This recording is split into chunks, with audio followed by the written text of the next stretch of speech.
Strange, but true stories.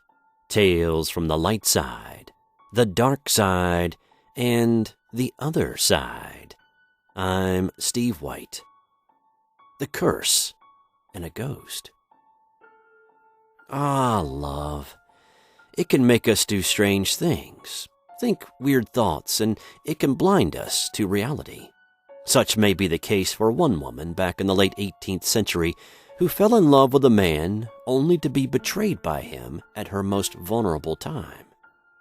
This is a story of a romantic tryst gone awry, a miscarriage of justice authored by bitter political rivals, a courtroom curse, a series of unfortunate events, and a ghost still roaming around New York City. It was the summer of 1799 in New York. Levi Weeks, a carpenter by trade, had recently moved to the not-yet-so-big city to work with his wealthy and influential brother, Ezra. Levi was quite the man about town and met many of the local ladies, but one caught his eye in particular. Julielma Sands, called Elma by her family and friends, was a beautiful, red-haired 21-year-old girl. The two lived separately in a boarding house in what is now considered the Soho district in Manhattan. They began seeing each other quite often throughout the fall and into the winter. Living in the same boarding house offered the opportunity for them to be alone with each other on occasion, and according to many, they were seen cavorting alone quite a bit.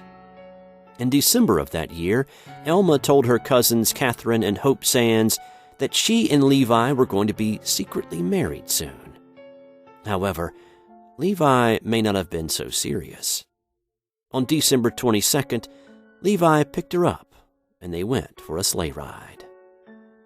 It is suspected that either on that sleigh ride, or perhaps a little earlier, Elma revealed to Levi that she was pregnant. But seeing how they were so in love and considering marriage, what would it matter? But this was the 18th century, and things like that tarnished reputations beyond repair, and men about town didn't want to be tied down with the burden of a wife and a child. Elma was never seen alive again. Elma's family and friends, stricken with worry over the disappearance of her, searched the area for several days.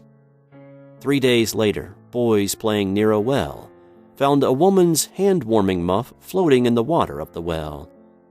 Constables were called in, and on January 2nd, 1800, grappling hooks were lowered to the bottom of the well, and Elma's body was retrieved from her watery grave. She had been beaten badly, but had apparently died from drowning. Suspicion immediately turned to the last person to see Elma alive, Levi Weeks. Levi's brother Ezra was a wealthy businessman in New York, and he had connections to what many consider to be the best lawyers in the country: Henry Livingston, Alexander Hamilton, and Aaron Burr. Ezra hired these 3 men to save his brother from going to the gallows. Now, surely you know of the Alexander Hamilton-Aaron Burr relationship being troubled, and of the famous confrontation that was still to come. At the time of the trial, Hamilton and Burr were indeed already heated political rivals. But politics, and in this case lots of money, certainly make strange bedfellows. But Hamilton, a Federalist, and Burr, a Democrat-Republican, united in the courtroom in a common pursuit: to besmirch the reputation of Elma Sands and pave the path for Levi Weeks to walk free. The trial, which became known as the Manhattan Well murder, began in March 1800, and Hamilton and Burr went on the attack in front of a jury of well-to-do white men.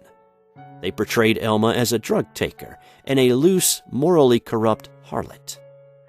Hamilton and Burr painted Elma's family as unprincipled liars who unfairly targeted Levi. Ignoring her obvious injuries, they claimed that she had simply taken her own life by jumping into the well herself. Levi's brother, Ezra, told the jury that Levi was with him on December 22nd and was not with Elma at all. The trial went on for several days, with nary a positive word said about Elma. Judge Lansing then sealed the corrupt deal by telling the jury in very clear words that Levi should be allowed to walk free. it took the jury no more than a few minutes to return with a verdict of not guilty. Shortly after the verdict was read out, Catherine Sands stood up and she looked at Hamilton, Burr, and Judge Lansing and said, "If thee dies a natural death, I shall think there is no justice in heaven." Catherine's curse rang out in the courtroom. Did her words find their mark? Many say they most certainly did, though certainly not immediately. But then again, justice can take its sweet time on occasion. Alexander Hamilton's life after the trial was mostly spent in turmoil. Hamilton's son was killed in a duel in 1801, and then he met his fate just 3 years later, killed in a duel himself by Burr on July 11, 1804 in Weehawken, New Jersey.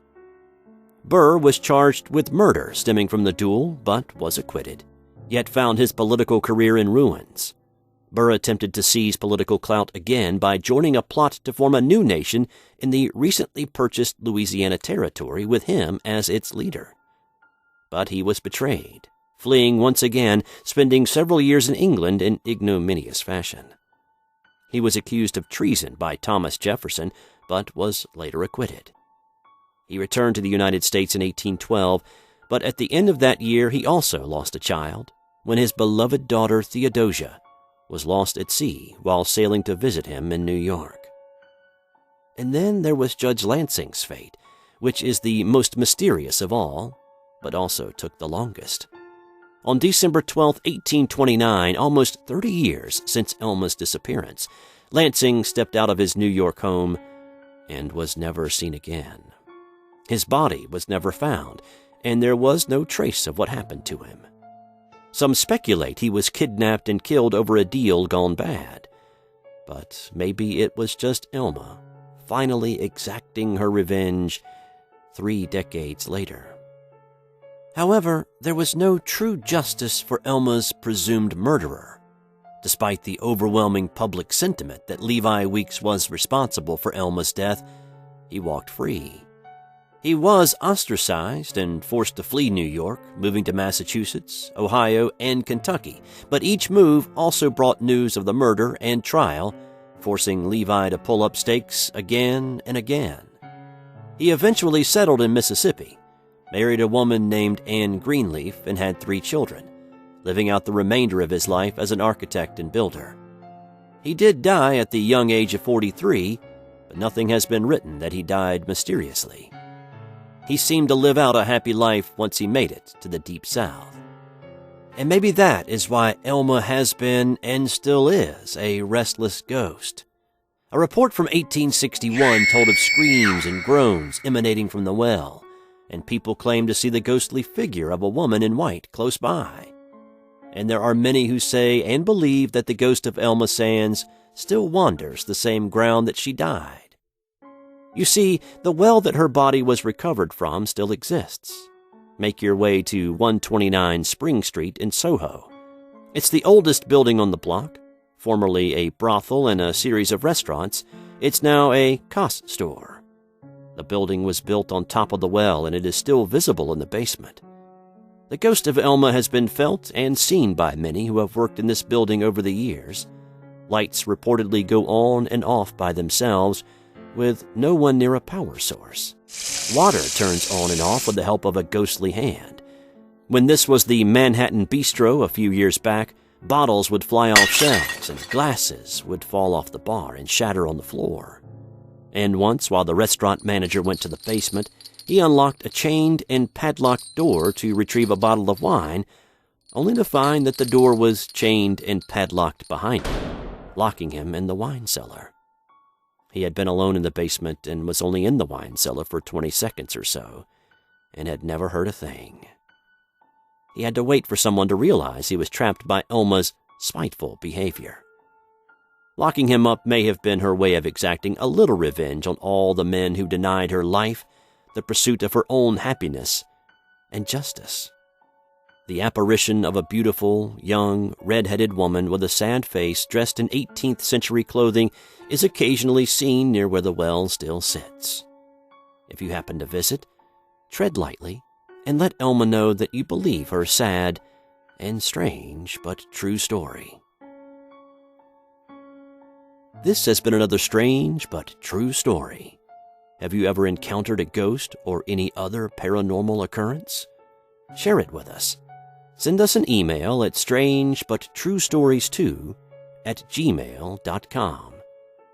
Let us know what you thought of this story in the comments below, and subscribe if you haven't already. Thanks to those who have. I'm Steve White. Thanks for watching. Until next time.